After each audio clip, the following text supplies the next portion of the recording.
Hello everybody and welcome back. It's me, Quark, and today we are talking about Stardrops and how to obtain all 7 of them. So what Stardrops do is every time you eat them, they raise up your energy levels. That way you have more time and more energy to do stuff that you want. So all the ones that we're going through are in no particular order, and you can kind of do them in any way you want. This is just how it's easiest for me to do the video. So the first one we're going to talk about is, excuse me pigs, that's for a different video, is from the fair, and it's obtained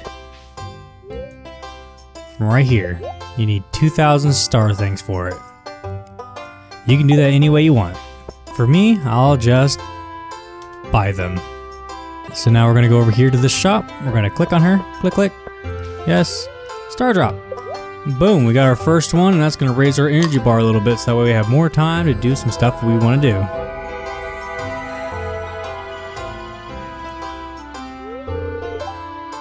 Alrighty, and another one that you can get is located in floor 100 of the mines. So I haven't gotten there quite yet, so I'm going to go ahead and I'm going to run through here, because one of the easiest ways to do it is to craft... Oh, let me see if I can get it pulled up here. Craft staircases. Takes a lot of stone to do it, but you can craft enough to dig all the way down. So let's do that real quick. Once you reach floor 100, it is right here. Bam! There is another Stardrop under our belts. And another one of them that you can get is from donating one of every single item, right there, to Gunther at the museum. So you gotta get the complete collection. So let's talk to him real quick, collect rewards, and bam. There it is, got another one under our belt, and that's some more energy for us.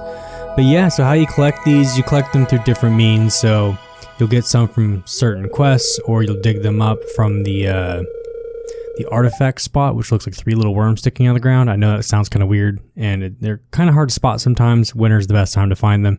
And the other ones you find through different kinds of ores, or in the mines of some sort. In some way. I know that's not a good explanation, I'm sorry, but I'm not going to fully explain how to do this. I might do that in a different video, but this one, not so much. And another one that you can attain, what you have to do is you have to donate a couple items to the museum already. And what happens is Gunther shows up at your house and he'll give you a key. So we'll skip this because that's not necessary for us. But at this point, oh, that's annoying. But at this point, we should have a key right there, the rusty key, which lets us go to the sewers. So we can enter the sewers in one of 2 locations. We got right here in town, and we got over there on the other side. That doesn't matter. We'll go in through here. And you obtain it from this guy, Mr. Krobus. So Mr. Krobus sells a very... Come on. There we go. Takes a couple times, but he sells various assortments of items, but the one we want is right here. It costs 20,000 gold. Our energy bar is getting slowly bigger and bigger. Alrighty, and the other one that we can obtain is right here in the forest, in the hidden forest. Well, first let me back up a little bit. So right here on the edge, there will be a fallen down log that you cannot cut down until you get the steel, I believe the steel upgrade of the axe. But after that, what you need to do is you need to obtain a sweet gem berry, which how you get this is through a seed that comes on the merchant, I believe every Friday and Saturday. And then you bring it here, which I believe the seed's called a rare seed. But you do that, and it'll start a little cutscene because this guy wants like something the sweetest in the world, or whatever he wants. There we go.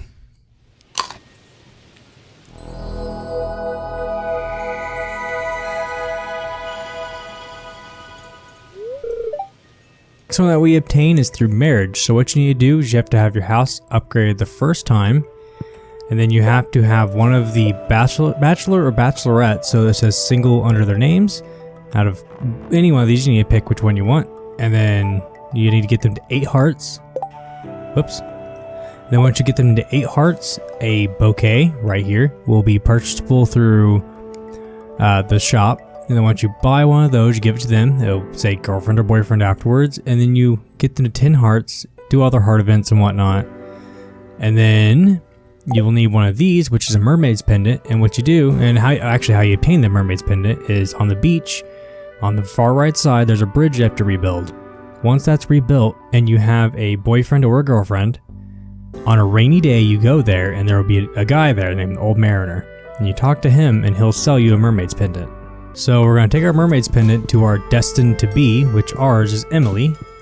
So we're going to go in here, give it to her, bloop, she'll accept, and then 3 days there'll be marriage. Oh, now isn't that lovely? Let's skip this, spoilers. And now that we have our spouse that we wanted, what we're going to have to do after, and I know what we're going to have to do after this, is we need to get their hearts up to at least 12 and a half, so about 13 hearts. And we'll get our next Stardrop.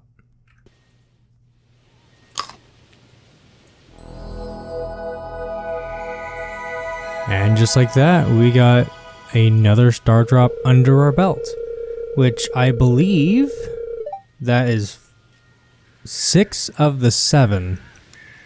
Now the only downside to 7 of 7, and the reason why I haven't obtained it yet, is because it's an achievement that you get from catching all of the fish.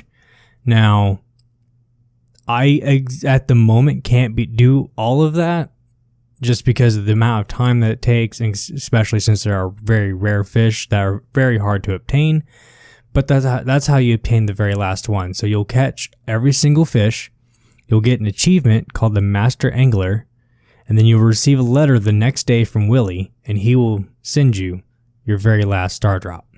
So, if this helped anybody, please hit that subscribe button.